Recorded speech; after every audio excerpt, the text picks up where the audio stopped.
August 16th, 1996, Kandahar, day 378. You're in a city that smells like dust, hot stone, and someone else's war. A city that meant nothing to you a year and 13 days ago.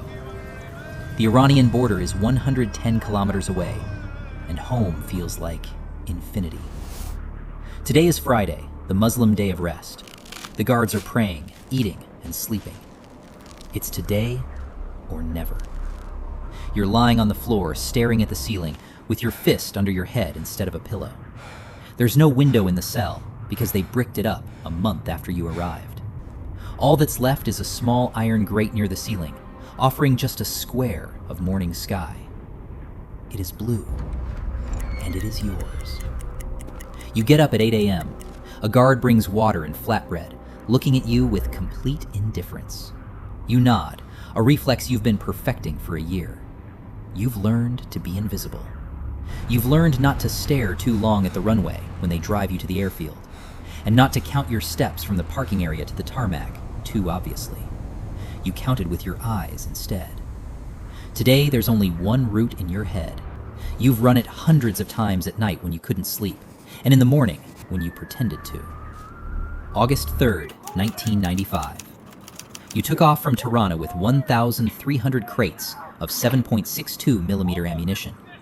It was cargo for Kalashnikov rifles, destined for Bagram Air Base in northern Afghanistan. The recipient was the Northern Alliance Forces, the Taliban's enemies.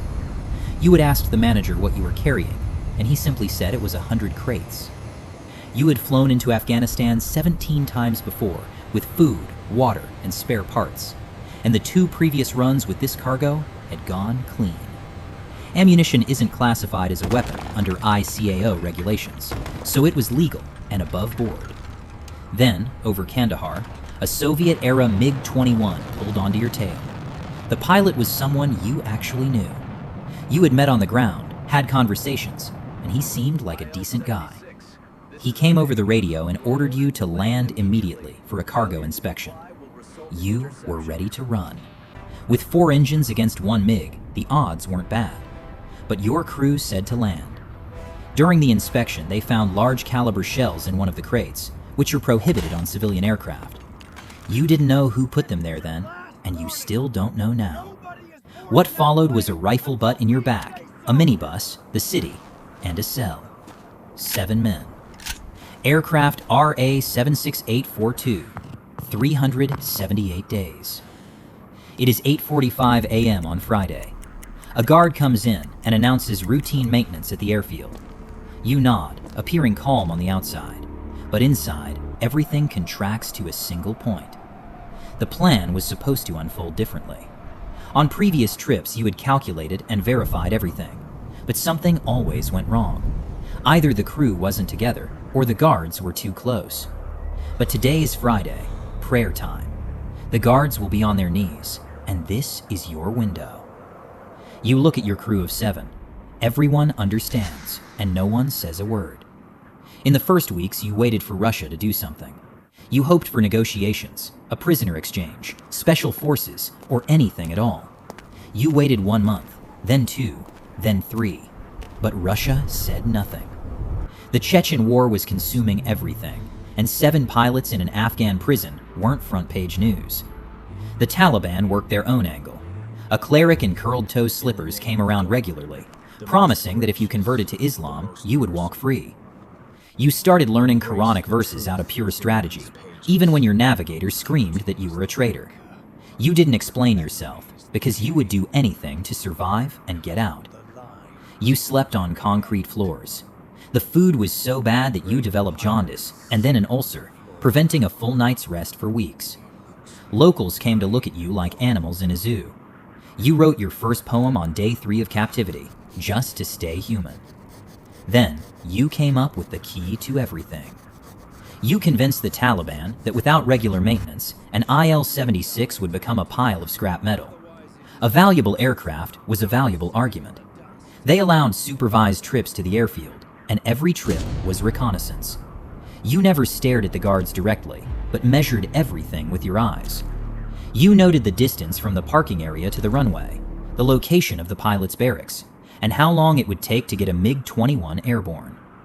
You estimated that by the time a pilot runs from the barracks, starts the engine, and taxis to the runway, 10 to 15 minutes would pass. A MiG would catch an IL-76 25 minutes after takeoff. However, the fighter's fuel range is 40 minutes, and the Iranian border is less than 30 minutes of flight at low altitude. If the MiG gives chase, it won't have enough fuel to return to base, which means it won't give chase. You held this calculation in your head for 378 days. It wasn't written on paper or anywhere else. It was only in your head. 10 a.m. at Kandahar Airport. The minibus stops at the parking apron, and your enormous white aircraft is exactly where it always is. 2 armed guards stand beside it. They rode out with you, and they'll board with you, as is standard procedure for maintenance runs. You climb out of the minibus and walk toward the plane without hurrying, keeping your eyes on the ground. The airfield around you is filled with bomb craters, abandoned equipment, and the burned-out shells of vehicles. Kandahar has been at war for a long time, and with great enthusiasm. The taxiway asphalt is cracked and buckled from the heat. You climb the stairs and step into the cockpit, taking your seat on the left side as the commander. You sit down and rest your hands on the yoke casually, as if you're just checking something. The guard stands behind you, seeing your back, but not your face. The crew begins the maintenance routine, and everything looks standard. The guards are bored. It's Friday, the midday heat is setting in, and it's prayer time. They want shade and a quiet corner. You signal to taxi, ostensibly checking the undercarriage, and move the aircraft slowly along the taxiway. Then, there is a sharp pop. A tire has hit a shell fragment as the taxiway is littered with shrapnel from years of bombing. You are ordered to return to the apron. You look at the flat tire and think that the aircraft has just joined the conspiracy. You ask the guards for permission to change the wheel, and they agree. They have no choice because the aircraft has to be airworthy. The guards walk off toward the mosque, giving you 20 minutes. At 10:30 a.m., the crew disperses to their positions under the cover of pre-maintenance systems checks. Everything looks normal, with flight engineers in the tail section, the navigator at his station, and the co-pilot on your right. You take hold of the engine start levers. At 10:47, you get engine 1 running, followed by 2, 3, and 4. The IL-76 wakes up with a low, rising roar as all 4 turbines spool to power. Aircraft RA-76842 is alive. It always was, and it was only waiting. The guards are behind you. First, there is silence. Then their voices get louder, shouting something in Pashto. You don't turn around. You push the throttles forward and move the aircraft onto the taxiway.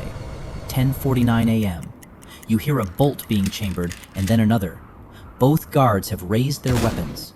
Your co-pilot and flight engineer stand up simultaneously without a word. They had planned this in the cell weeks ago, whispering in the dark. It is 2 against 2 with bare hands. You hear a blow, then another, followed by struggling, a crash, and someone hitting the floor. You don't turn around. You hold the yoke and keep your eyes on the runway ahead. A voice behind you says it's done, and the guards are restrained. You bring the aircraft onto the runway and push to full power. With all 4 engines at full throttle, nothing happens for a few seconds. The airfield guards don't react, either because they don't understand what's happening or they simply can't believe it. Then they understand. Vehicles peel out from the direction of the barracks, cutting across the field directly onto the runway and heading straight for the nose of the accelerating IL-76. You can see them through the windshield, and they can see you, but you don't touch the throttle. You reach 100 kilometers per hour, then 150, then 200.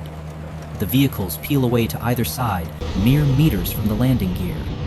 At 280 kilometers per hour, the IL-76 lifts off Afghan soil. You don't turn north toward home. Instead, you set a course west toward Iran. This isn't instinct, but a calculation you've been running in your head for 378 days in a cell with no window. The Iranian border is closer, and the route is unpredictable. The Taliban will expect you to go north, as that is the logical way home, so the MiG will be searching north. You fly at an extremely low altitude, almost at ground level, disappearing from radar. The enormous, red and lifeless mountains of Afghanistan rise on either side. You fly between them like threading a needle. There is nothing behind you. The MiG either never launched or launched and lost you, but it doesn't matter now. 11:20 a.m. Iran wasn't expecting you. There was no prior coordination because there was simply no time. But you have the radio codes of other transport aircraft, which were passed to you by your flight manager through letters, and you use them. Iranian air traffic control goes silent for a moment, before responding that you are cleared through. You exhale for the first time in an hour, and continue through their airspace, heading further across the Gulf. 1:30 p.m. The wheels touch down in Sharjah, in the United Arab Emirates. Aircraft RA-76842 rolls to a stop, and the engines fall silent. The 378 days are over. You sit in the commander's seat and look through the windshield at the airport concrete, the blue sky, the white terminal building, and the ordinary background noise of a peaceful airport. Your hands are still on the yoke, and you don't let go right away. On the night of August 19, 1996, you were brought home. For the Russian government, your escape was a complete surprise. No one had prepared anything, and no one knew what to do. 7 men simply walked off a plane and were home. On August 22nd, a presidential decree was signed. The commander and co-pilot were named Heroes of Russia, and the other 5 received the Order of Courage. 7 men had done what almost no one in aviation history had done before. They escaped captivity in their own aircraft. There were no weapons, no support from the ground, and no margin for error. Mikhail Debyatayev did something similar in 1945, when he escaped a German concentration camp in a stolen bomber, and his story had stayed with you for years. Now yours stands beside his. 378 days, 7 men, 1 aircraft. It was 110 kilometers to a border that once felt like infinity, and it became freedom. Aircraft RA-76842 continued flying after it came home. So did you.